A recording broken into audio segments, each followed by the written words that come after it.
you're going to have cavemen and dinosaurs at the same time, hey, they might as well eat the caveman. Sure, why not? He's big, isn't he? Although this film, it's not without its charm, in that there is a wonderful scene where all the cave people are just hanging out on the beach, looking really good, and then a massive turtle just comes out of the water and starts chasing everybody. And then I think they chase him away with fire. It's the most random and bizarre thing. It'd be like if Family Guy wrote dinosaur movies. Oh yeah. Pretty irreverent. And then 1969 came along, and the Valley of Gwangi. It's a bit of a classic. Really good stop motion effects. Gwangi, as he is there, he's meant to be an Allosaurus. Close, but not quite there. But he was portrayed as really dynamic, really fast, an active hunter. Again, though, not very good from a storytelling perspective. A bunch of cowboys explore a valley. There's dinosaurs in there. And the Allosaurus, he gets out and he runs them up, and they have to try and stop him. That was about as good as storytelling was. But it was special effects extravaganza. It was one of the blockbusters of its day. I think Harry Howison did the stop motion effects, really, really good. And just lots and lots of action. The story didn't really matter. In fairness to it, it had this great depiction of the Allosaurus fighting a Styracosaurus, which is a kind of a close relative of Triceratops, as you can tell. But I kind of like this. I mean, it's a little dated, just the Allosaurus' stance. He's a little bit too upright, maybe. But what's really cool about it is that they're portrayed as active. They're not just two lizards or two tail draggers slipping it out. They're actually look at the Allosaurus. He's really going for it. He's trying to go for the weak spots. It's a kind of a realistic balance that the Styracosaurus is just trying to keep his vulnerable neck. Okay, so they kind of felt like animals. So we thought, that's cool. What could be better than two dinosaurs fighting? Well, I'll tell you what would be much cooler than two dinosaurs fighting. A dinosaur fighting an elephant. This is what happened towards the end of the movie. They thought, just Allosaurus went a bit mad and joined the circus. The elephant was having none of it, so a big brawl broke out. So this is one of those things where we have to kind of say, I suppose it's a real... Scientists don't like when we say who would win in a fight, but I don't see any scientists here, so who do we all think will win in a fight? Allosaurus, obviously. Let's look at the stats here. Let's try to throw some science on it. Allosaurus, he's about in this movie about, I suppose, 15 feet tall, about 35 feet long, very sharp teeth like daggers, like blades.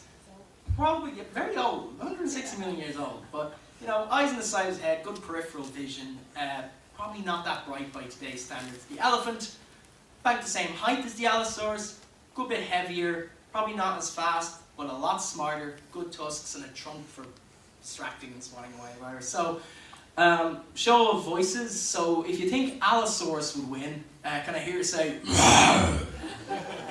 No attack. We got some Allosaurus fans here, okay. So for those of you mammals who are supporting the elephant, give us a good old-fashioned I'm sorry, I just realized my elephant impression sounded like It does a bit, actually, yeah. So, according to the scientific textbook that is the Valley of Gwangi, Allosaurus definitely won. I feel really bad for the elephant. Look how despondent he is. What a horrible thing to happen. You spend your whole life thinking you're the biggest animal in the world, and then an Allosaurus rocks up after being gone for 160 million years and noms you. It's life's not fair. You can tell I like elephants. I like elephants. I couldn't eat a whole one, but I like elephants.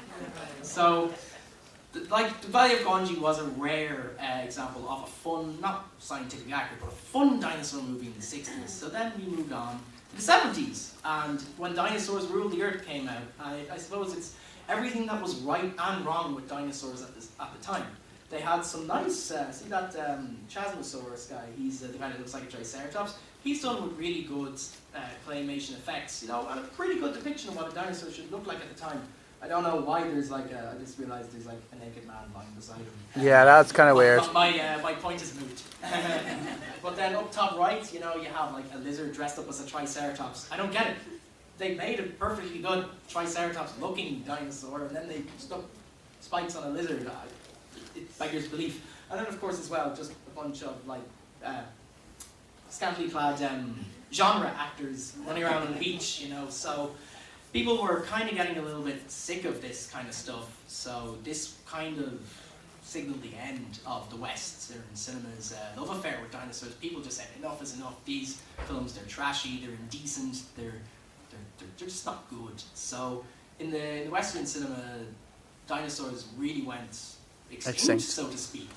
Nobody wanted to make dinosaur movies. In Japan, Godzilla was going from strength to strength. There was lots of Godzilla movies, but they gave up the ghost and trying to be dinosaur movies. They were monsters fighting other monster movies. They were good fun for what they were. So in 1985, somebody tried to bring dinosaur movies back to America with the brilliantly titled Baby, Secret of the Lost Legend. Now, Sean Young, the girl from Blade Runner, was in it, and like some good actors, and some decent dinosaur special effects, big animatronics, puppets, you know, wasn't cheap to make. Budget isn't known, but it probably went into a couple of million. In its opening weekend, it made $4,000 at the US box office. In its entire cinema run, it made $14,000 at the US cinema box office. It was never released in the cinemas outside of America because it failed so badly. So badly, in fact, that one of the producers renamed himself on the credits to Douglas Fake. I was just going to ask that. Why did he name him? Because he didn't want his name being associated with. But like, if you're going to go with a pseudonym, that's right up there with John Smith. Hi, I'm Douglas. Douglas Fake. They'll never know it was me. But you know, so you know, that was kind of, I think, that would have been the end of dinosaur cinema as we know it. Were it not for a guy, you've probably heard of him, he made a couple of really good movies back in the day. A dude named Steven Spielberg. Oh, yeah. He teamed up with his buddy George Lucas, and they said, you know, dinosaurs don't suck. Hollywood, you suck. Dinosaurs are great, and we're going to show you. And they're like, we're not letting you make a movie about dinosaurs. Who are you? The guys that made Star Wars and Jaws, the two most successful films of all time. What would you know about films? We won't let them make a film. They can make a cartoon film. So they did. They made The Land Before Time, and it's the best film ever. Yeah, it is. And it also, for its time, it was the most successful and most profitable animated film ever made at the time. It beat all the records that Walt Disney set, and they were furious. They were so furious. They were so furious that for their next movie, Oliver and Company, they tripled their planned marketing budget just so they could make more ticket sales than Land Before Time. They actually lost most of their profits advertising the thing just because they wanted to stick to Spielberg and Lucas. But, you know, they made money. Universal made loads of money. And then, you know, and it's a great film. It still makes a lot of money on DVD sales. There were about 20 million sequels that weren't very good, but you know, that's now it's going to run the bomb now. But it gave Universal Studios an idea. They said, well, gosh, if you could make a dinosaur movie this good for kids, could you make one for adults? So Steven Spielberg said, all right, yeah, they did. Give me a little while to think about that. I'll get back to you. So he took the guts of 4 or 5 years to come back with a really good idea. He found a book by a guy called Michael Crichton. Yeah, we all know where this is going. 1993, everything changed. Yes, Gatekeeper on tasers on full shaft. What the hell is it? Shooter! Shooter!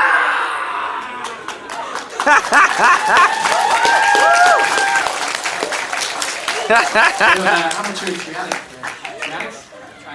theatrics. So, welcome to Jurassic Park. We're kind of halfway through our little journey, so just because now that I'm kind of active, I've gotten kind of into the thing of moving about, I have a question for you guys. Who wants prizes?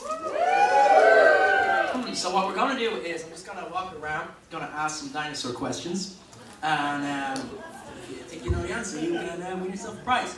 All right. I see a young man in the front.